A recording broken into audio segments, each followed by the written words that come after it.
My name is Joe Mitchell, and I have been attending faith for about a year now, and I'm excited to be baptized today. I was raised Catholic, but my family they weren't very good Catholics.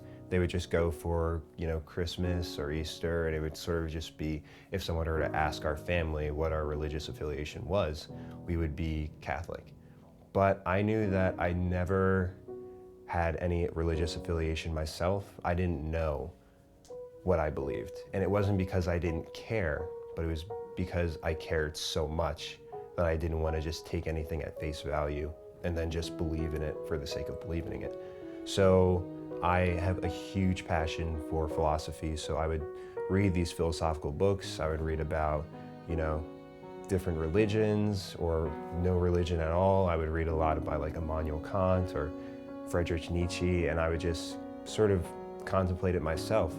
I have this belief that there's only one truth, and that if you ask enough questions and you get to the bottom of anything, it's either going to be true or it's going to be false.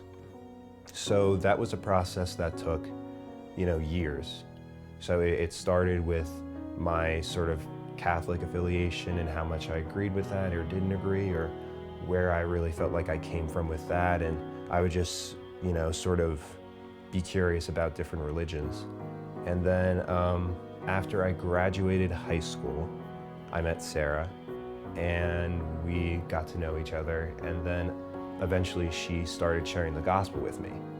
And I felt really bad because I had a lot of respect for her religion, but I would also, be asking her these really tough questions, questions that would stump philosophers.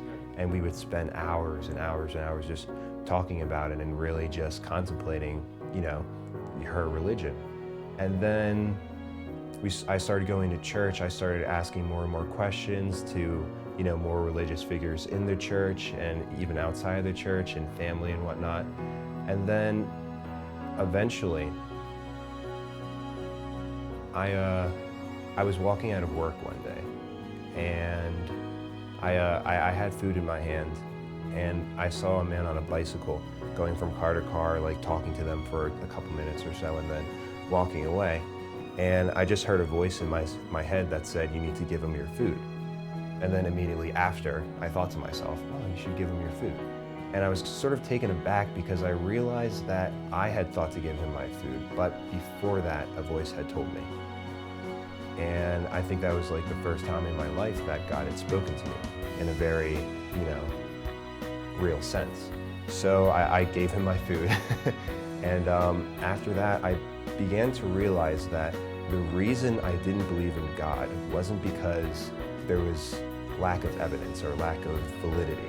It was because I didn't want to. And if you don't want to believe in something, no matter what it is, no matter how factual it is, no matter how evident it is, you won't. So I sort of just surrendered myself. I stopped asking questions that would lead me away and started asking questions that would lead me closer. I started going to Bible studies, and I kept looking for the fallacies, looking for the falseness in this religion, but I just couldn't find it. And then I went on a retreat with Bobby Henning and a young adults group, and I surrendered my life to Christ.